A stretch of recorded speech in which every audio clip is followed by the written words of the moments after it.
All right, everyone. Welcome to Tech Talk with Darius. We have a special one for you today. Joining is Eric von Lindenberg. He is a part of Actsoft, a part of the Strategic Accounts Group, and we're going to talk a little bit about planning for 2022, how you can start the next year strong by using Mobile Workforce Plus and the platform that Actsoft delivers. But Eric, can you just tell the listeners, the viewers, a little bit about yourself? Yeah, so like you said, my name is Eric von Lindenberg. I've been working for Actsoft for just over 9 years now. Worked in various parts of the company, from tech support, and now I'm here as a strategic account manager. So essentially, or account advisor. So my job is, to ensure that they're able to get the most out of the software that they can, and to help businesses plan and empower their business through mobile resource management. So understanding what that means for different companies is going to mean different things, of course. But when we kind of look at how you can get ready for 2022, because this year is nearly done, we're just a few weeks away from the new year at the time of recording, and Yeah. for different companies, there's going to be different things they're thinking about. For HVAC companies, they're going to have to deal with a number of requests coming in for fixing the heater that's been fired up for the first time. Electric companies, they're seeing a lot going on with new, whether it's from installs or just figuring out some of the customer projects they have. Whatever it is, a lot of these field service companies are going to have different things they're focused on as a lot of the year is done, and it's now time to plan for next year. So with all these things in mind, for our field service companies, Yeah. just from what you've seen, what is kind of the main thing that these types of companies are planning for and are thinking around this time of year? So, obviously, especially with HVAC and field service, things throughout the year change depending on the seasons. So obviously in the winter, people want to make sure that their heat is working, and in the summer, their AC is working, and things like that. But we also have sort of a change coming just because of the way the past 2 years have been kind of crazy, with everything going on. So I know 2022 is a big year. 2021 was kind of moving slowly, but I think in 2022 people are really ready to like make some changes and really get going. So I think that looking at historical trends and kind of anticipating on what's important coming up the next year is going to be really important. I anticipate a lot of things for my customers, like a lot more on-site visits. So you might want to keep track of a lot of those things as your guys are spending more time out in the field and maybe at customer locations. So a great way to do that is with wireless forms. So you can, use that for all kinds of different things, from, contact tracing while out in the field. You can record business expenses while traveling, or even just, maybe record and uncover business opportunities and report that back to the office.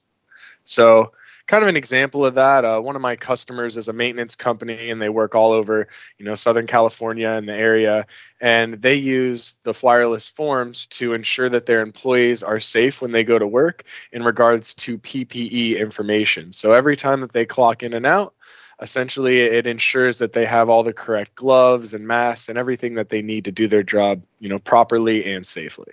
So they're able to really kind of get a good overview of, ensure that that's happening. And when we look at the different forms that are being used, especially when it comes to something like you mentioned, a great example with PPE, we understand the world is changing constantly because of COVID-19 and the different safety checks that companies will have to do. Is this a good time of year to kind of run through whether it's a company that's already using digital forms or in wireless forms, or if it's a company that just has a bunch of paper forms? Is this a good time of year to kind of take a look and do an audit of all of the different forms that are in circulation? Is this the time of year to kind of do that type planning? Yeah, definitely, for sure. I mean, as you guys know, everyone's getting ready for Christmas and, holidays and all that kind of good stuff. So, things kind of slow down, but that's a great time to take an opportunity, in that lag time, if you have it, to kind of prepare for the new year, so that once you come back for New Year's, you're ready to go full steam ahead. So you can really, get in there and make sure that you're totally ready for everything coming in the new year, especially in regards to the supply chain interruption. I know some things are, have a little bit more lag time in their response and getting them to your business, whether it's a vehicle or an asset or something like that. So planning ahead, is of utmost importance at this time. So essentially, you can create these sort of data collection modules and forms. And it's really easy to do in the mobile workforce system, to where if you have sort of a paper form and you're trying to convert that into wireless, it's as easy as dragging and dropping. So you can choose whatever sort of field that you'd like, a drop down, a camera field, a signature, anything like that. And it's as easy as dragging and dropping it in there. So you can do that to create a custom field, no problem, or excuse me, a custom form. Right. So essentially, the industries, we do have the option, if you don't want to be, putting together your form piece by piece, we do have this really cool form modules marketplace. They are all included, so you have a list of a huge database of all kinds of different industry-specific form modules that you'd able to just pick and choose right off the block there and start using it right then.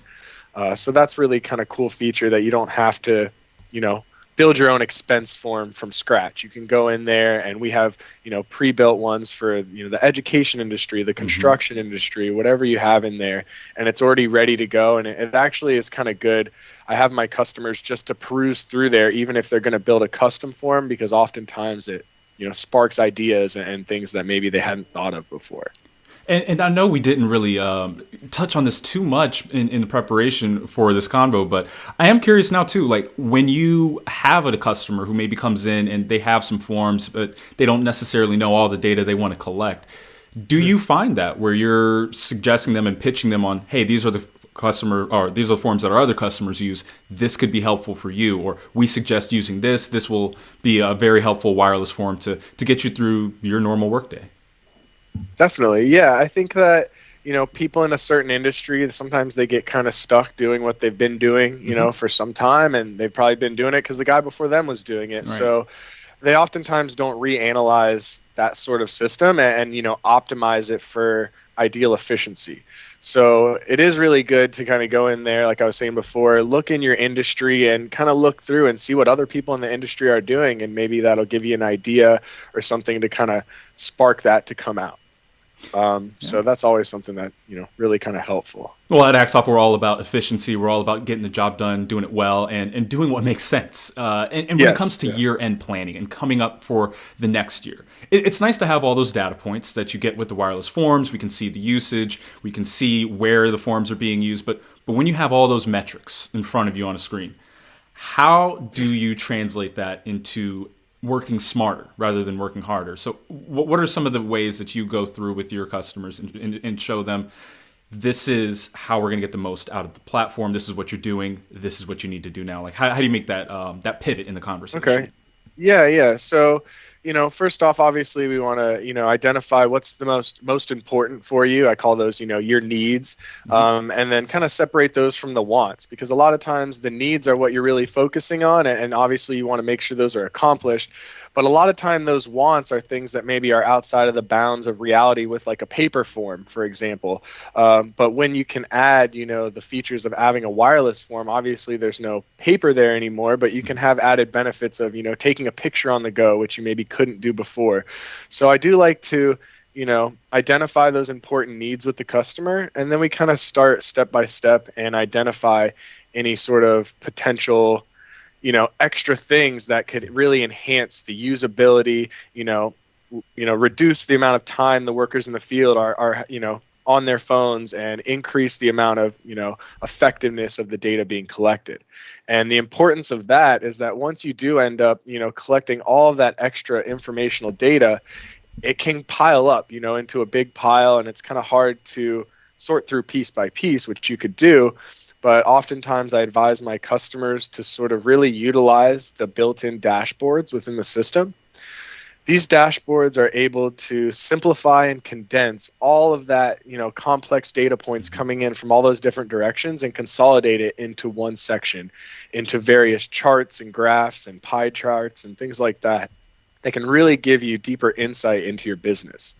So what I try to encourage my customers to do is to utilize these dashboards to get an overview of what's happening out in the field. So, for example, you could look at like the timekeeping dashboard. I know we haven't talked about that too much, but you could see, how many hours are being spent per employee, per week, per month. This can really help you identify specific trends and outliers that are important to make, important business decisions for the future.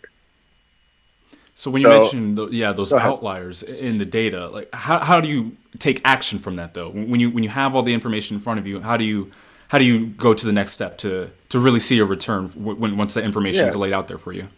So outliers can manifest in different ways, but essentially, if you have 100 employees or so, or however many you have, you may not notice if a few of them are doing something weird. But if you do see, a bar graph or something like that, it's very easy to see the one that, oh well, everyone else took this many hours to do the job. This guy's doing the same job. Why did it take him twice as much? So just last week, one of my customers told me that he was sort of using it in this way, in that he noticed that one of his drivers had to get his brakes changed every 15,000 miles, where the rest of them had to get it changed every 30 on this heavy equipment. So he had to set up alerts in the system and pretty much identified the driver behavior for this specific driver, because he noticed an outlier that, hey, everyone else is doing it this way. How come it's taking you this long? So maybe that employee needs, guidance in how to work better, or maybe he needs to allocate more resources to give that guy more assistance. So using these tools and kind of observing everything allows you to really optimize your business, focus on what's working really well, and fix the things that aren't working well. And when you have that information, you can, like you said, you can see what's working well. You really have a truer understanding of things that are happening with your business.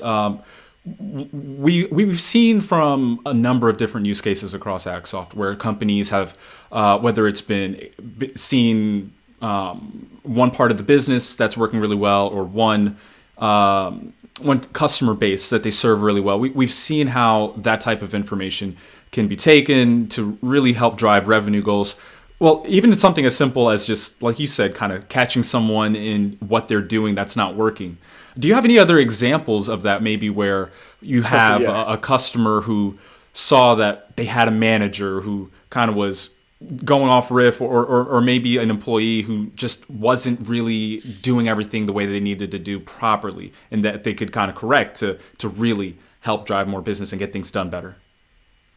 Yeah, what I often find is that when we are in the initial stages of implementing a solution like this that gives you that sort of, overview and oversight, we end up uncovering some sort of, I would call them strange circumstances, maybe, that those outliers, those outliers where you wouldn't realize them, and they could have been going on for years. So a few short examples here was I worked with a pool company, and they found out that a guy kept going back to the supply area after 6 p.m. after working hours, and doing a little bit of snooping around, they found that this guy was actually stealing customers from his employer and doing off jobs using company resources. So they were able to very quickly put a stop to that, and they were really happy to realize that it was happening, because they had no idea how long. I mean, this guy could have been doing that for who knows how many years. Another similar example that I kind of think about was, we were observing, these managers after the system had been in place for a short period of time, and they came to me and were kind of wondering what's going on with these guys. We can't figure out what's happening. And essentially, long story short, there were 2 landscaping managers. They were in charge of clocking in and out, their employees underneath them, and going and doing their jobs in various neighborhoods. What we uncovered through some GPS and, some little snooping around, we were able to figure out that the managers were convening every Wednesday, and one manager would take the day off while the other manager would watch all of his guys and clock them in and make sure that they were doing well, and they would switch off every other week. So you can imagine how happy the person I was talking to, realizing that these guys have been doing this again for who knows how long. So things like that kind of happen, and sometimes you end up finding those bad apples that tend to tends to happen. But again, that's something you want to uncover sooner rather than later before it costs you a lot of money. You can also save a lot of money. I had someone just a month or two ago, they got in an accident, and they were telling me how it's kind of notorious when they drive around these big trucks that if they get in any sort of accident, people tend to see the logo and the large truck and they think, dollar signs and lawsuit. So they had someone create a false claim against them saying that the driver was, speeding much over the speed limit and all this other thing. We were able to reference the GPS data and prove that the driver was going the speed limit. So that was a really big saver for them, because not only could the driver lose his license, but the business would obviously incur a great expense, for something like that, wasn't even their fault. Yeah. Yeah, and you bring up a good point in some of the positive aspects, because I don't want to just give off the impression for anyone who's just learning about mobile resource management or mobile workforce management for the first time that it's all about catching someone in the act or cutting out some redundancy. Like, there are ways to promote good work ethic and to actually incentivize employees to use the software and to do the job better, which obviously makes it better for them as well. I think we discussed it a little bit yesterday offline, but you had a few examples of how you communicate with customers to show them that they should actually incentivize their employees to use the software to really get the most out of it, so they don't have to worry about trying to use that punishment mentality, but instead the reward system to show like what can be done in a positive sense. So a lot of my customers like to obviously they're observing, all the behavior out in the field and, making sure everything's running efficiently. But in order to, create a good working environment and also make sure that they're doing everything that they're supposed to be doing, a lot of them will create sort of like a reward system to where the top 3 drivers every month with the least number of idle and driver behavior infractions, less speeding and things like that, they're rewarded with a gift card, every month.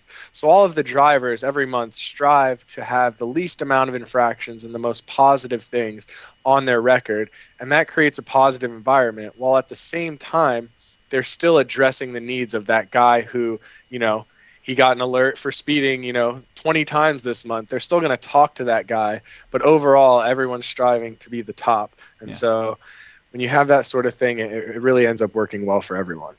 Yeah. And then, in different scenarios, you might have someone who's a customer using this platform and their employees get paid per job they do. Well, if you're, going through, don't have to fill out a bunch of long-winded forms, just a few taps on the phone, you get more jobs in. That's an incentive in itself for the end user as well. So did just kind of want to highlight that real quick. But let's now talk a little bit more about what you can do from one individual and then scale it out across an entire company. Because when you have these larger industry level, these larger enterprise level customers that you may deal with on a day-to-day basis, they have one end user who maybe doesn't necessarily understand what they're doing and how it impacts the larger business. But then obviously the operations manager, they're going to have a better understanding of that. When you have those kinds of companies that you work with, what are some of the ways that they really hit on gathering information, and how do they use that to build what they want to do moving forward, whether or not it's the right time to scale the business, or whether or not they need to implement something, or they catch something that needs to be addressed? Like what are the things that those enterprise level companies are really looking for in the data sets? Essentially, you're really trying to, kind of like what we were talking about earlier, they're really trying to dive in and, focus on where they're most efficient and most effective. Mm-hmm. Obviously the marketplace environment is constantly changing, especially with everything going on. So these businesses really need to adapt and, make sure that they're, using, like I said before, you could look at the dashboards and things and see that, okay, well, maybe, previous years, this category of our business, we used to be maintenance, but now, new orders are a lot higher. So maybe we need to focus our resources and attention into that section and maybe drop this service that we've been offering for a while, but it's just costing us money. So sort of all different dynamics of the business, whether it's, the amount of hours your employees are spending in various locations, or, what services they're doing and how that's being collected, continuing to optimize everything, especially, with the labor and supply shortage and things like that. You want to make sure that your business is as tidy and as efficient, as effective as possible. And really, that's what this mobile device management software is to empower your business to be the best that it can. Have you ever seen that where a company will go in thinking we are an installer, but then they realize, no, we're a repairs company, or vice versa, or something to that effect? Yeah, a lot of HVAC companies, people think that HVAC companies are like, they make all their money, selling new AC units and things like that. But I had a long discussion with one of my clients the other day, and he's telling me how a lot of it is based on warranty and service, to where they warranty these out for 5 years or 10 years, however many it is. And a lot of their business, is pivoted off making sure that that's done efficiently and effectively, and that those customers are happy and that they fulfill them, and then maybe they'll renew that service. So all the environments are kind of different and changing all the time, but making sure that you're efficient and effective makes you powerful. So all right, now you mentioned the word environment. I know it's not in the same use, but I'm going to actually go over and use a terrible segue into the environmental aspects of the software. So one thing that we do kind of think about when it comes to this time of year, end of the year, you start thinking about your future, the long future. 2050, that's the year that it's been kind of circled as when countries want to be carbon neutral. So when we look at some of the green benefits from the software, we've already kind of addressed the paper, cutting out paper and replacing that with the digital form. One of the other things that a lot of times we'll talk about is the fleet aspect and how we can reduce fuel emissions. Yes. I know you kind of have a lot of experience with that, with seeing how companies will reduce idling simply by setting up alerts. But how much can you really see that impact on the environment just by using the platform? Well, yeah, like you said, that's kind of twofold with a few different ways. So I'll just start with the GPS. Essentially, you can't idle in certain states or certain locations. I think New York City is one of those. There's idle laws against, school buses can't idle out of school for a certain number of time and things like that. So obviously you have legal implications for that, which would cost you money, but obviously it's bad for the environment, and you don't want to be running an engine when it doesn't need to be running. So like you kind of alluded to, you can set custom alerts to say, after 10 minutes of idle, send an email or text message to this person, or even let the driver know, hey, you need to turn off that vehicle. And what we've noticed, or what I've noticed personally, just implementing these, is that just even before we even report on idling or anything like that, just telling the drivers that they're being monitored, we saw a 10 to 20% on average decrease in idle duration just from telling them that we're implementing this system. And then you can imagine how much even further that was reduced when we were able to focus in on, those certain individuals that maybe were spending a few hours, the whole lunch hour, with their engine running the whole time, or things like that. Or, when they're dropping off a package and they're doing a service, maybe they're leaving the truck on and things like that. So they're able to really tidy those up and save not only the environment and the emissions, also you have wear and tear on the vehicle. But, depending on the size of your vehicle, you could be running a half a gallon to a gallon an hour. And with gas prices nowadays, that's not cheap at all. Not at all. Yeah. So that idle thing has so many different elements that can just save you money in so many different directions. But we do have the wireless forms. So I'm sure you guys are familiar with using paper for so long. It really, starts to pile up with everything going on. So from what I'm reading here is that one tree can produce up to 20,000 sheets of paper. So Mobile Workforce Manager, can save 2 trees a day at least, coming out and using all of that every day. It's so much easier and effective, and all the information just comes in accurately, and it's all there, and it's all legible, and you don't ever have to use any paper at any time, and it's all instant. It's really the future. I don't think anyone's ever going to go back to paper forms. Yeah, and as far as, year-end planning, it's always good to understand that you can save on the budget, and by going green, you can actually save paper, save green. You can save money by doing things that help out the environment. So it just kind of seems like a no-brainer from that perspective, right?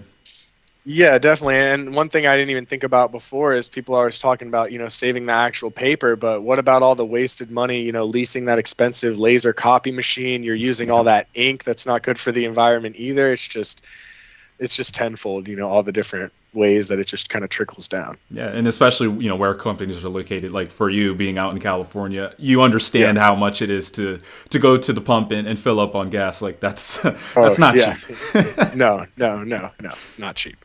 So, any way that you can save, with things like that, it's definitely going to help for sure.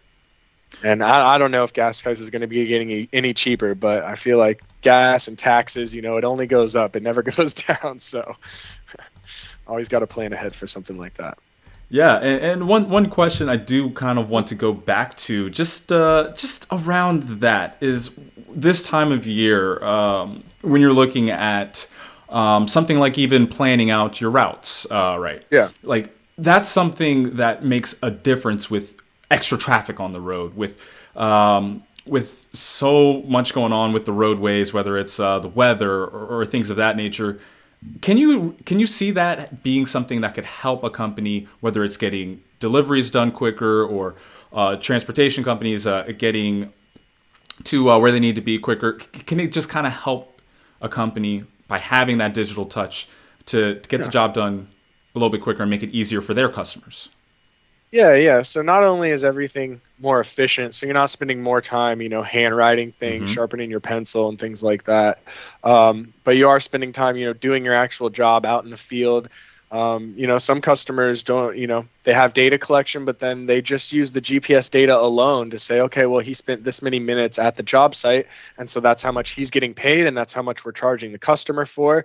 And the employee didn't have to do anything; it was all automatically recorded.